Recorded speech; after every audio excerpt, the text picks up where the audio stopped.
we're starting to, Trump's cabinet is starting to take shape.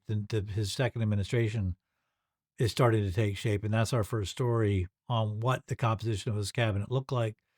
Um, First story from the Daily Mail.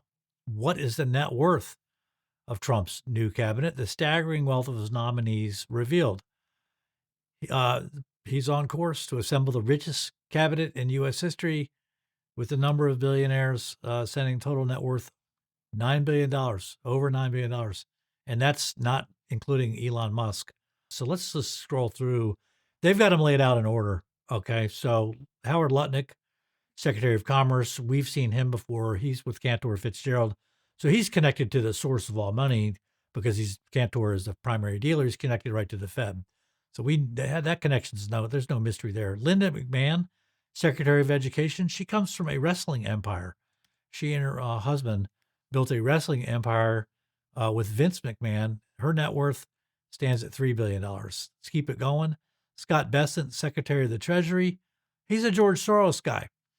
He cut his teeth in the 1990s as part of Soros's team that made over $1 billion in a day, crashing the British pound. Interesting.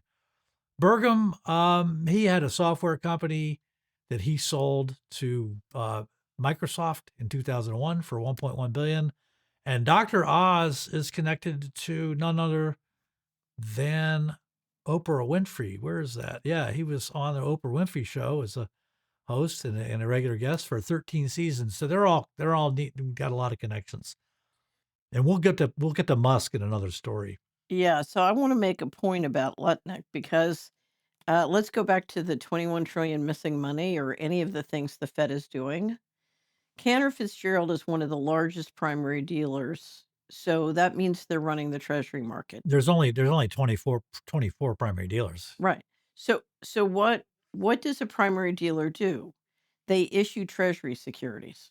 So when treasury issues treasury securities, so they're issuing treasury securities and selling them to, for example, our pension funds or sovereign wealth funds and pension funds all around the world.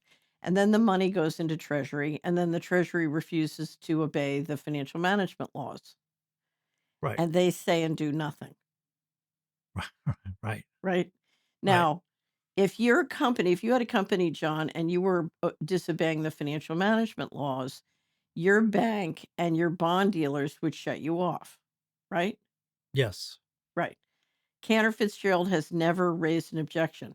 So when the Trump administration implemented FASB 56, taking the entire books of the US government dark, Cantor Fitzgerald said nothing.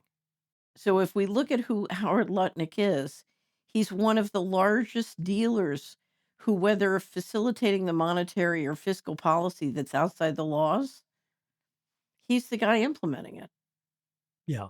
Well, you'd So have to then, be. right. So the notion that this team is going to drain the swamp, Right. With primary dealers. Oh. well, but the Primary dealers primary, are the swamp. right. They are the pinnacle of the swamp. What I learned going to all the meet and greets is this is not compute, to people who are not financial people, this is not computing. During the period when the US government refused to obey the laws related to its books and the primary dealers kept selling their bonds even though they were breaking the laws related to financial management, and 21 trillion of undocumentable adjustments happened, and then the government took it dark. During that period, Howard Lutnick's personal net worth went up 2 to 4 billion dollars. I want to bring this home when if you believe that Trump is cleaning out the swamp, then here's the new Commerce Department head. Right. I got a bridge to sell you. Right. So Yeah. so let me connect the dots. We got a Bill Gates guy going into Interior who's going to run the land. We have Howard Lutnick, the primary dealer going into Commerce Right. to represent the people who'd like to buy those lands and minerals. And then we have a new Secretary of HUD coming in who is an expert and has a long history in opportunity zones, which is how people can roll their capital gains out of various things and buy real estate on a tax-free basis.